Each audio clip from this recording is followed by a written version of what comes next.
Let me guide you through how to use our acrylic kit. In this kit you will find a buffer, monomer, cup, primer, powder, brush, file, towel and a disposable mat. To start off, prepare your brush for the application. Pour a 1/3 amount of monomer into the cup and remove excess powder in the bristle and soak brush in cup.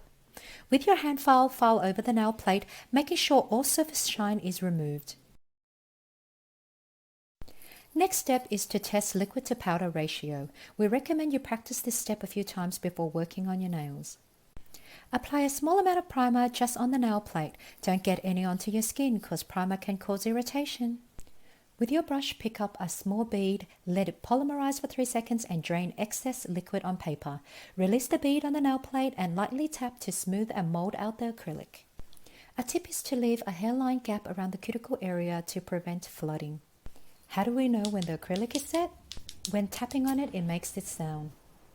With the hand file, start shaping the side walls and the tip of the nails.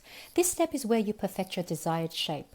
Once shape is on point, lay your file flat and smooth the top part of your acrylic. Work your way around the curve of the nail, making sure all surface is filed evenly. Angle your file 45 degrees to tightline the cuticle area.